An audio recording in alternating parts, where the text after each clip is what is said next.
Hello student, अगर आप भी आईआईटी, जेईई, नीट और सीएसआईआर नेट किसी भी एग्ज़ाम की प्रिपरेशन कर रहे हैं तो या फिर क्लास 12th की प्रिपरेशन कर रहे हैं तो स्क्रीन पे दिख रहे इस सवाल का आंसर आप आसानी से दे सकते हैं। तो कमेंट सेक्शन में बताइए कि इस सवाल का आंसर क्या होगा कि average increasing order of molar conductivity lambda M N T at infinite dilution.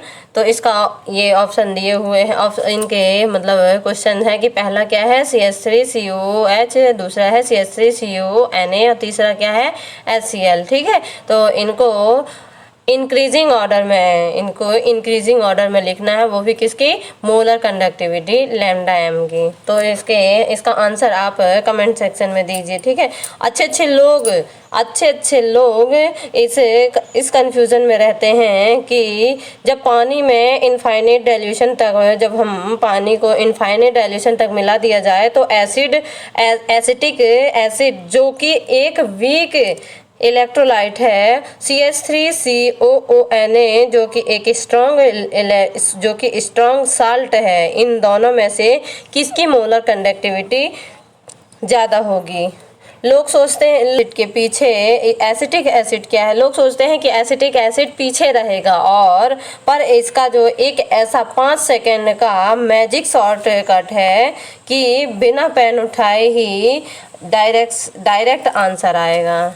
ठीक है, इसका एक ऐसा मैजिक है कि 5 सेकेंड में ही बिना पेन उठाए ही आपका डायरेक्ट आंसर आ जाएगा। अगर आप भी इस तरीके की रॉकेट शॉट जानना चाहते हैं और सीखना चाहते हैं और बोर्ड एग्ज़ाम से लेकर नीट, जी या फिर CSIR नेट, नीट है, जेईई है, किसी भी एग्ज़ाम की आप प्रिपरेशन में आप किसी भी क्वेश्चन को मात्र 30 सेकेंड में ही कंप्लीट करना चाहते हैं तो स्वागत है आप सभी का हमारे channel chemistry by Chandrakala ma'am पर।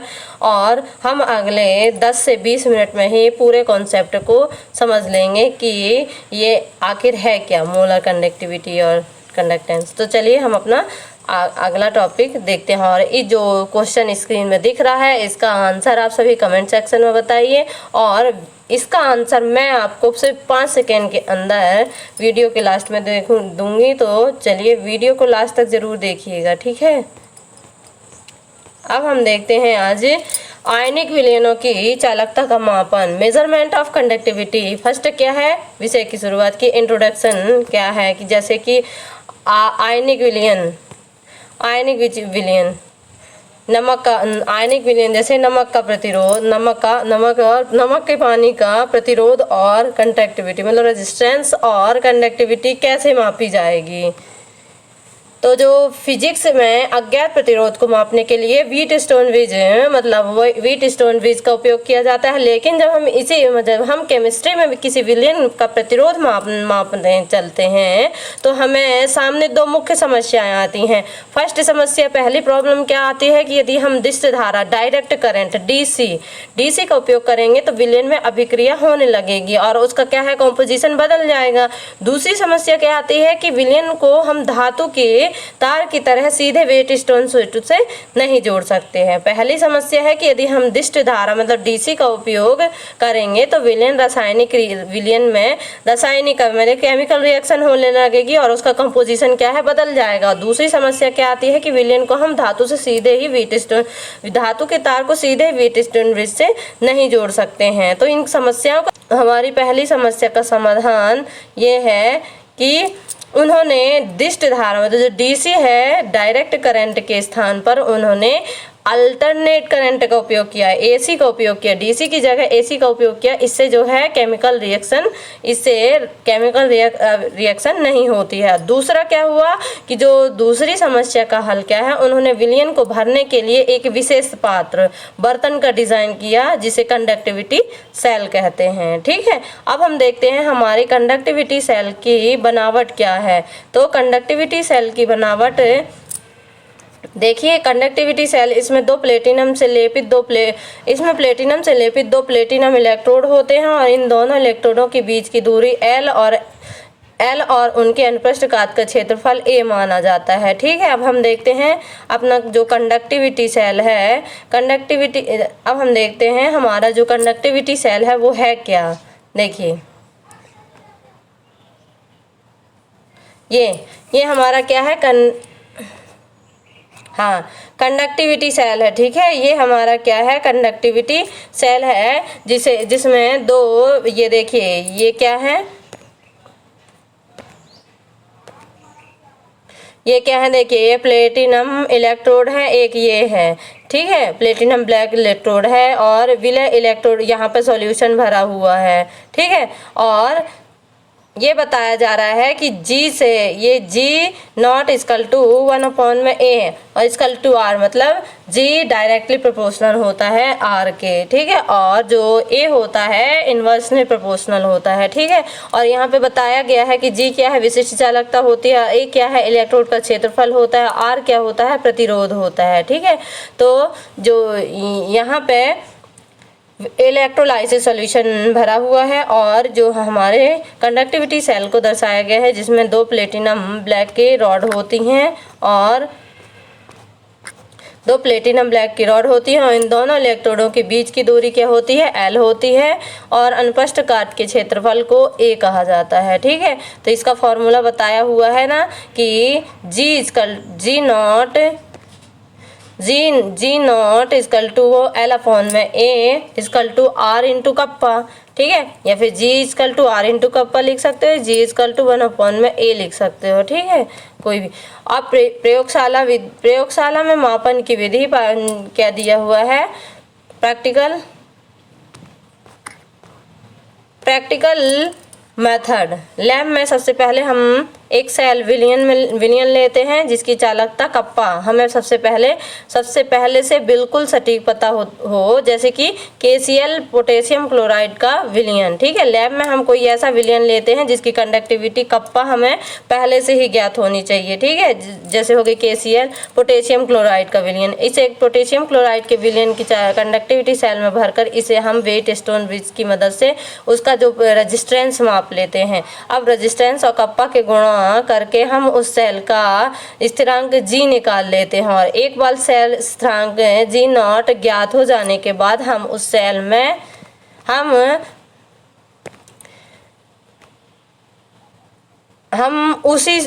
एक बार सेल स्थिरांक जी नॉट ज्ञात हो जाने के बाद हम उसी सेल में किसी भी अन्य अज्ञात विलयन को भरकर उसका जो रेजिस्टेंस मापते हैं, और इस फार्मूला से उसकी कंडक्टिविटी कप्पा ज्ञात कर लेते हैं। कप्पा इक्वल टू क्या होता है, जी नॉट अपॉन में आर, ठीक है। कप्पा बढ़ेगा तो रेजिस्टेंस घटेगा। सॉरी, कंडक्टिविटी सेल एक ये है, ये भी स्ट्रक्चर है कंडक्टिविटी सेल का। इसमें देखिए ये बताया हुआ है, दो प्लेटिनम इलेक्ट्रोड हैं, इसमें एक इलेक्ट्रोलाइटेड सॉल्यूशन भरा हुआ है, वही है स्ट्रक्चर, दो अलग अलग स्ट्रक्चर हैं।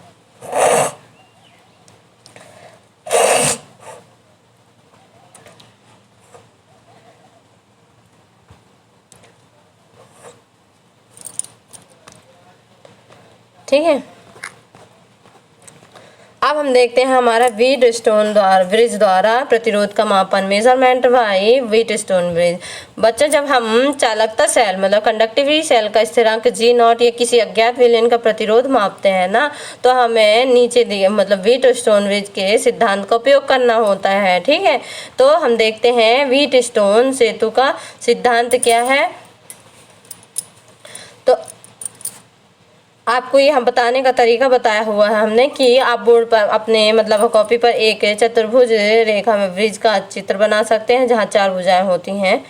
देखिए चतुर्भुज होता है, ठीक है, ये चतुर्भुज है, 4 भुजाएं हैं, ठीक है। और इसमें प्रतिरोध चालकता, ये चालकता सेल है, और ये क्या है, संसूचक है, ठीक है। कंडक्टिविटी सेल ये ऐड हुआ है, ये संसूचक है। और देखिए ये R1 ये R1 R2 R3 R4, ठीक है, और इसे एक संसूचक से जोड़ा गया है, और नीचे शायद इसमें नीचे ये वो लगाया गया है सेल जोड़ा गया है। ठीक है, देखते हैं अब हम इसकी डिटेल आपको बताते हैं कि क्या है इसकी डिटेल। जो तो देखा आप सभी ने कि चालकता जो हमारा ब्रिज स्टोन ब्रिज क्या है, R1 क्या है हमारा अज्ञात प्रतिरोध। यहाँ हम कंडक्टिविटी सेल जोड़ते हैं। ठीक है, हमने बताया ना R1 क्या है, यहाँ पे हम चालकता सेल जोड़ते हैं जिससे प्रतिरोध निकाला जाता है। R2 क्या है, मानक या परिवर्तन प्रतिरोध होता है वाइब्रेशनल रेजिस्टेंस का, जिसमें मान हमें पता होता है और हम इसे बदल सकते हैं। R3 R4 क्या होते हैं, दो निश्चित और अज्ञात प्रतिरोध में फिक्स्ड रेजिस्टेंस होते हैं। O क्या होता है हमारा, O होता है आइसोलेटेड। ये क्या होता है, ये हमारी प्रत्यावर्ती धारा AC का स्रोत होता है, ऑसिलेटर होता है। एक बार हम आपको स्ट्रक्चर में भी समझा देते हैं कि स्ट्रक्चर में क्या है। देखिए ये हमारा R1 होता है, R1 क्या है हमारा जिसमें संसूचक जुड़ा होता है। ठीक है, R2 क्या होता है जिसमें हम कंडक्टिविटी सेल जोड़े होते हैं। R3 R4 हमारे R3 R4 जो फिक्स्ड मतलब इसकी वैल्यू फिक्स्ड होती है। ठीक है, और जो O होता है हमारा आइसोलेटेड होता है। ठीक है,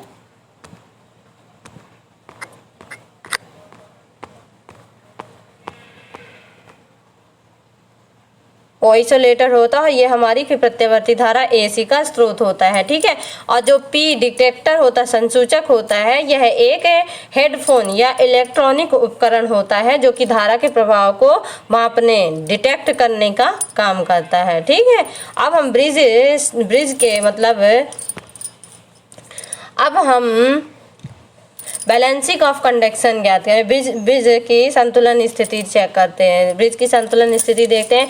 ब्रिज को संतुलित करने के लिए हमें परिवर्तनीय प्रतिरोध R2 के मान को तब तक बदलते हैं, R2 के मान को तब तक बदलते हैं जब तक कि डिटेक्टर P में से कोई विद्युत धारा का बहना पूरी तरह से बंद न हो जाए। इस स्थिति को क्या कहते हैं, हम ब्रिज संतुलन स्थिति नेल पॉइंट कहते हैं। ठीक है, हम क्या इसकी स्थिति कैसे चेक करते हैं कि ब्रिज को संतुलित करने के लिए हम परिवर्तनीय प्रतिरोध R2 के मान को तब तक बदलते रहते हैं, R2 के मान को बदलते रहते हैं तब तक, कब तक बदलते हैं, जब तक कि डिटेक्टर P में से विद्युत धारा बहना पूरी तरह से बंद ना हो जाए। ठीक है, तब तक हम R2 का मान बदलते हैं जब तक से डिटेक्टर P में से हमारी विद्युत धारा पूरी तरह बहना बंद ना हो जाए। और इस स्थिति में जो ब्रिज संतुलन, इस स्थिति को हम क्या कहते हैं, ब्रिज संतुलन की स्थिति कहते हैं, नोएल पॉइंट कहते हैं।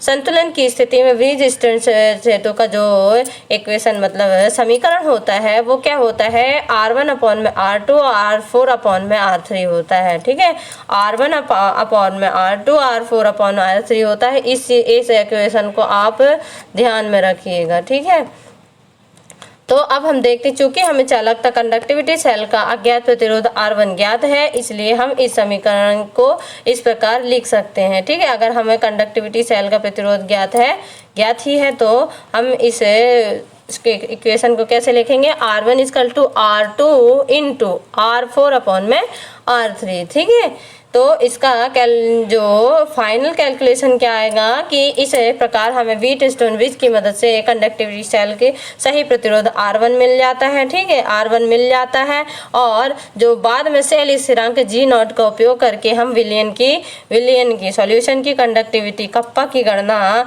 इस सूत्र से कर लेते हैं। फॉर्मूला दिया हुआ है kappa equal to G0 upon में R। ठीक है, kappa equal to G0 upon में R1।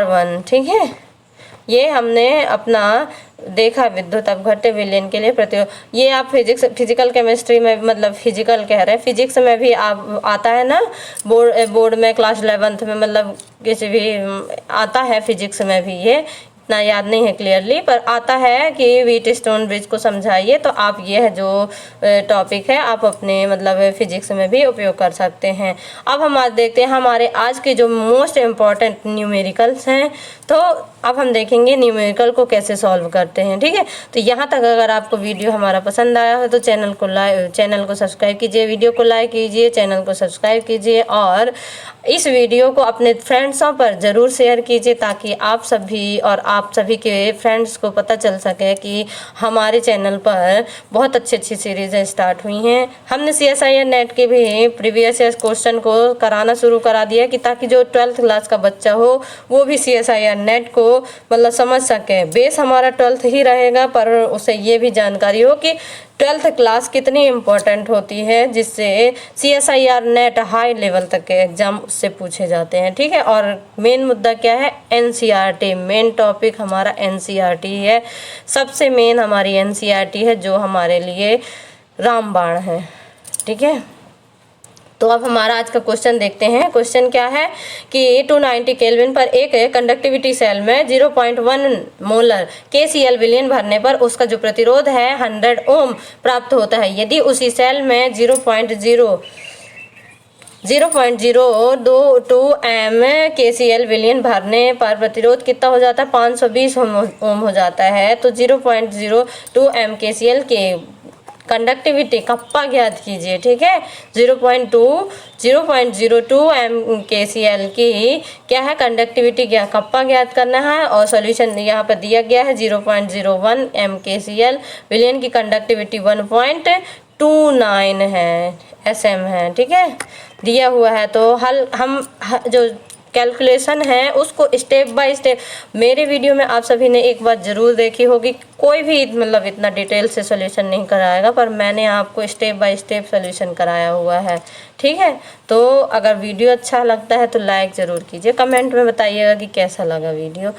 बच्चों, इस प्रकार से सवाल का हम हमेशा 2 स्टेप में ही करेंगे। स्टेप 1 इस प्रकार के सवाल को हम 2 स्टेप में करेंगे। स्टेप 1 क्या है, पहले विलयन 0.1 एम KCl से सेल स्थिरांक G0 ज्ञात करना है। हमें दिया गया क्या दिया गया है, रेजिस्टेंस कितना है 100 ओम दिया गया है और कंडक्टिविटी कप्पा कितनी दी गई है 1.29 SM सेकेंड पर मीटर दी हुई है कंडक्टिविटी। तो सूत्र के अनुसार हम इसमें फार्मूला क्या दिया है, G0 = R इंटू कप्पा। तो G हमको G0 ज्ञात करना है, तो 100 इंटू इतना हो जाएगा, तो ये आ जाएगा 129 मीटर इनवर्स आ जाएगा। चूंकि सेल वही है इसलिए सेल का स्थिरांक G0 और दूसरे विलयन के लिए भी समान रहेगा। ठीक है, इस सेल का स्थिरांक G वही है इसलिए दूसरे सेल के लिए भी वही रहेगा। तो इसका हमारा G0 की वैल्यू कितनी आ गई, 129 मोल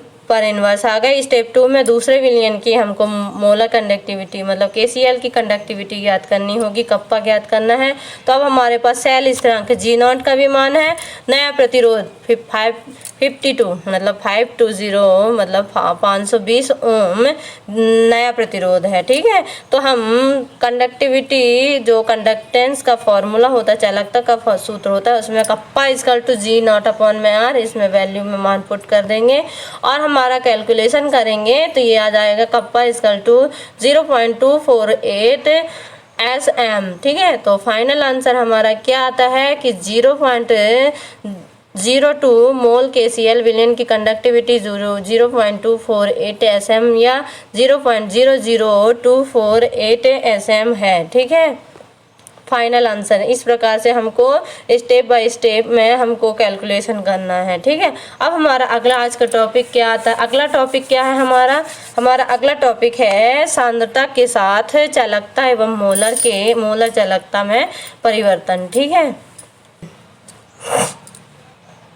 अब हम देखते हैं कि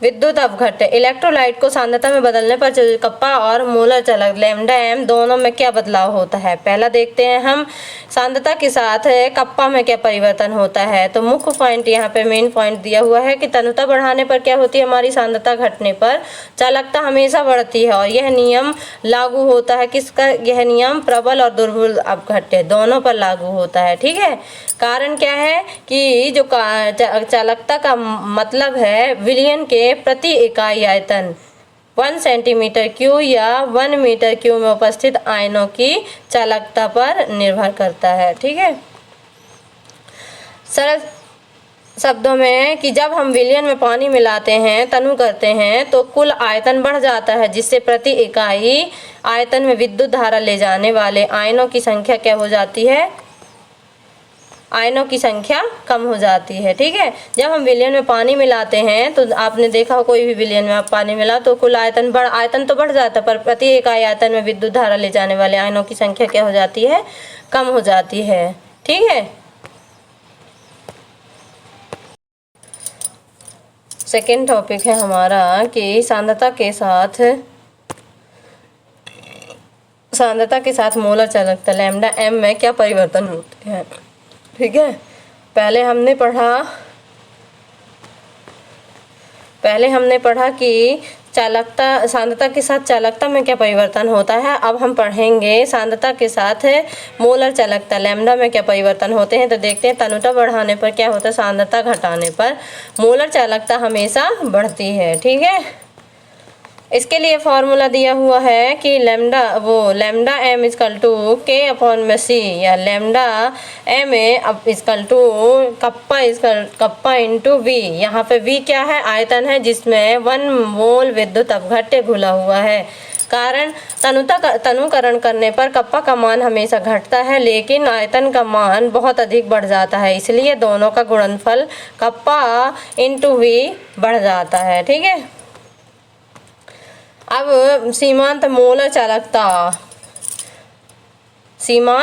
चालकता जिसे लैम्डा नॉट एम या लैम्डा समक्षम एम से दर्शाते हैं। ठीक है, तो जब हम लगभग शून्य की ओर अग्रसर होती है, जब सांद्रता लगभग शून्य की ओर अग्रसर होती है अर्थात अनंत तनुता पर, तो मोलर चालकता अपने अधिकतम मान पर पहुंच जाती है और इसे ही हम क्या कहते हैं, मोलर चालकता कहते हैं। जब क्या होती है, लगभग सांद्रता शून्य की ओर पहुंचती है, तो जब सांद्रता लगभग शून्य की ओर अग्रसर होती है या फिर अनंत पर चली जाती है, तो मोलर चालकता अधिकतम अपने मान पर पहुंच जाती है और इसे ही क्या कहते हैं, सीमांत मोलर चालकता कहते हैं। ठीक है, तीसरा पॉइंट क्या आता है हमारे, प्रबल और दुर्बल विद्युत अपघट्य क्या है। ठीक है, स्ट्रॉन्ग इलेक्ट्रोलाइसिस और वीक इलेक्ट्रोलाइट। तो बच्चों, समझने के लिए इन दोनों के व्यवहार को अलग अलग समझना जरूरी है। तो पहले हम देखेंगे हमारे स्ट्रॉन्ग इलेक्ट्रोलाइट क्या हैं, जैसे KCl, NaCl और HCl। ये सभी सांद्रताएं पूरी तरह 100% आयनित हो जाते हैं। तनुता बढ़ाने पर मोलर चालकता में धीमी वृद्धि होती है। कारण क्या होता है कि तनु करने पर आयनों के बीच की दूरी क्या होती है, बढ़ जाती है, जिससे उनके बीच का आकर्षण बल कम होता है और आयन की गतिशीलता मोबिलिटी बढ़ती है। ठीक है, तनु करने पर आयनों के बीच की दूरी बढ़ती है, जिससे उनके बीच का आकर्षण बल और आयन की गतिशीलता मोबिलिटी क्या हो जाती है, बढ़ती है। ठीक है, इसका इक्वेशन दिया हुआ है, प्रबल मतलब स्ट्रॉन्ग इलेक्ट्रोलाइट क्या है, इसका इक्वेशन क्या है, इक्वेशन डेल्टा एम।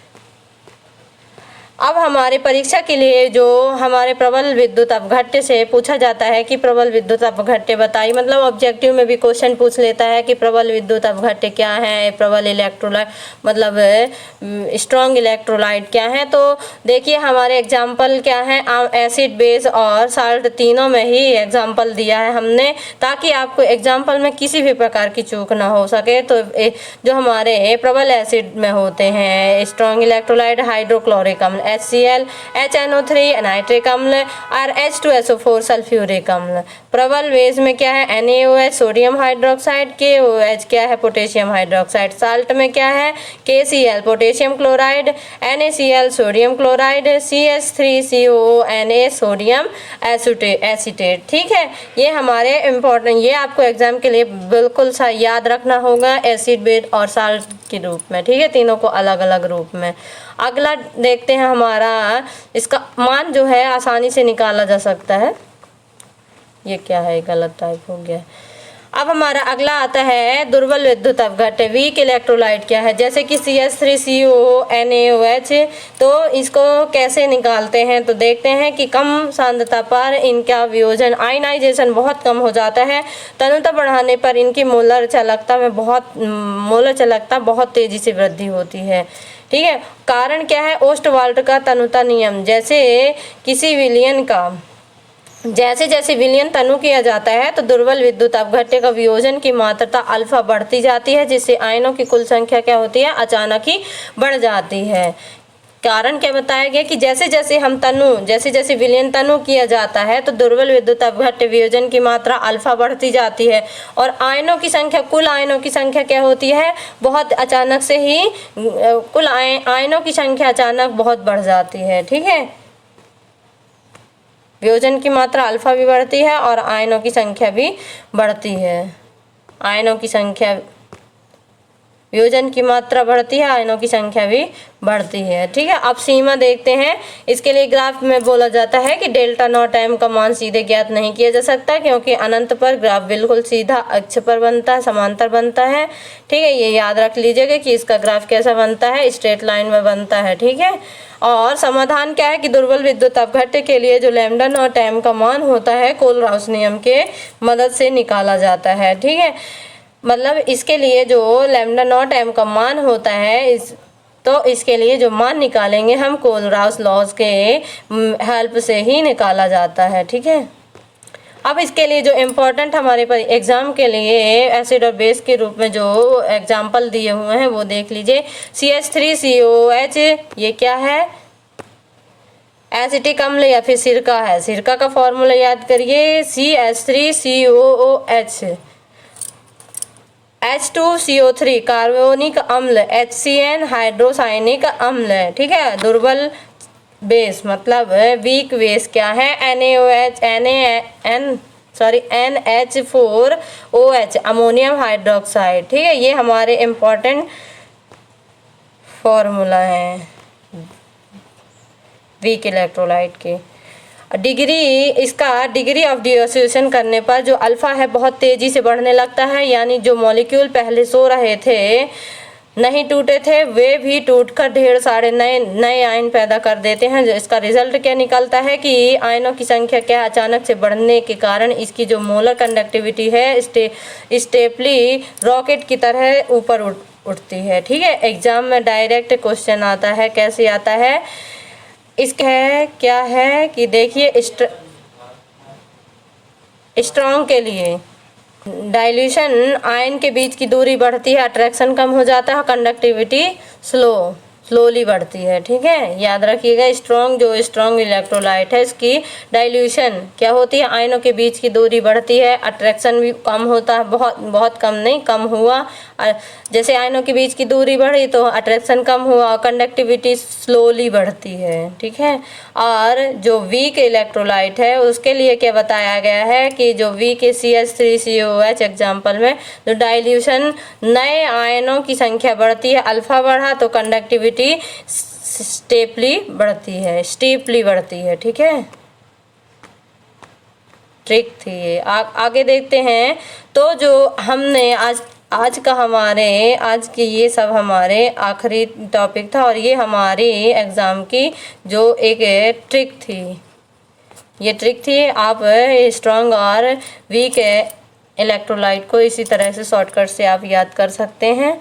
ठीक है, आज के लिए बस इतना ही। और हमारा आज का जो फर्स्ट में हमने आपको वीडियो के फर्स्ट में जो क्वेश्चन दिया था उसका सॉल्यूशन बताते हैं। तो अब आते हैं हम शुरुआत वाले हार्ड क्वेश्चन पर, सॉल्यूशन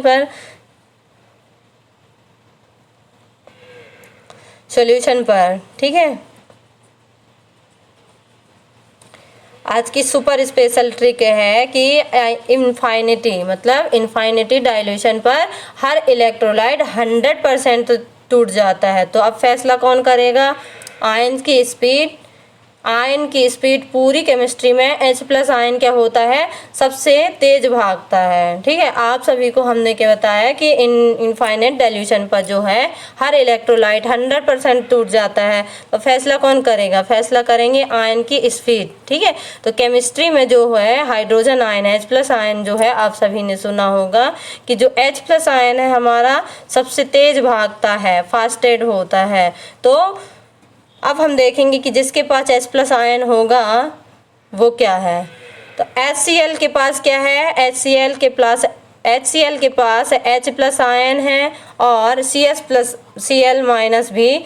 Cl- भी जो छोटा है। ठीक है, H+ सबसे बड़ा है और Cl क्या है, छोटा है। तो इसकी जो कंडक्टिविटी क्या होगी, सबसे ज़्यादा होगी। ध्यान रखिएगा, क्योंकि यहाँ पे छोटा और बड़ा दोनों ही इसके पास है। CH3COH के पास भी H+ आयन है, तो यह Na+ वाले कंपाउंड से आगे निकल जाएगा। ठीक है, Na+ आयन कंपाउंड से आगे निकल जाएगा। तो तीसरा क्या है हमारे पास, CH3CONA।